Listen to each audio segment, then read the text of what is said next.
UCC બાબતો હર હંમેશ લડી છે, આવનારા દિવસોમાં પણ લડીશું।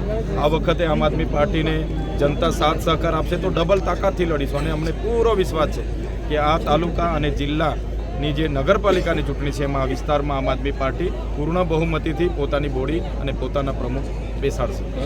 ખાસ મુદ્દો રહેશે જે આદિવાસી વિસ્તારની અંદર તમે કયા મુદ્દા પર વોટ?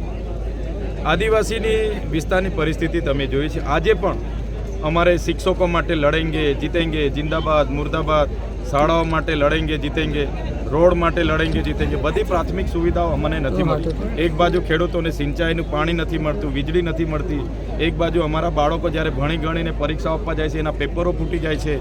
એવા અનેક મુદ્દાઓ છે, પણ જે અમારા બંધારણીય અધિકારો છે એના પર હવે સરકાર તરફ મારી રહી છે। અમારા સામાજિક વ્યક્તિગત અધિકારો છે એના પર હવે યુસીસીના નામે સરકાર તરફ મારવાના પ્રયાસ કરે છે।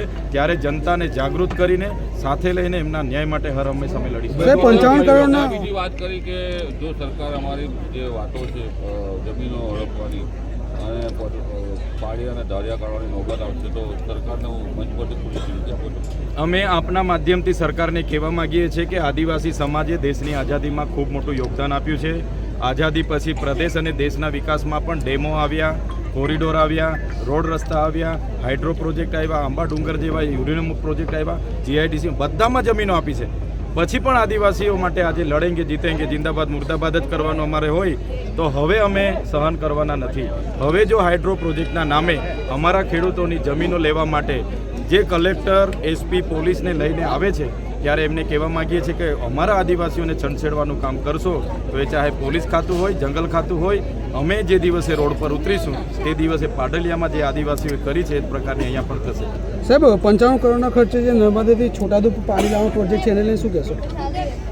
55 કરોડના ખર્ચે નર્મદાથી છોટાઉદેપુર પાણી એવી લાવવાનો પ્રોજેક્ટ 55 કરોડ 300 કરોડ 400 કરોડની ઘણી પાણી પુરવઠાની યોજનાઓ બની છે। આજે નળમાંથી હવા નીકળે છે, કોઈ જગ્યાએ પાણી આવ્યું નથી। માત્ર ને માત્ર એમના કોન્ટ્રાક્ટરો, એમના નેતાઓ કૌભાંડો કરવા માટે આવા પ્રોજેક્ટો બને છે। અહીંયા બચુભાઈ ખાબડે મનરેગામાં કૌભાંડ કર્યું અને અમારા ગરીબોની રોજગારી છીનવી લીધી છે। એનો જવાબ આ વખતે જનતા આપવાની છે। ઉમેદવારોને ઉઠાઈ જવાની વાત છે, ઉમેદવારોની લડતા રોકી રહ્યા છે। અમે લોકશાહીના ઢબે ચૂંટણીઓ લડવા માંગીએ છીએ અને ભાજપના લોકો ચૂંટણી વગર જીતીને શાસનમાં આવીને એમની 5 પેઢીનું કરવા માગે છે।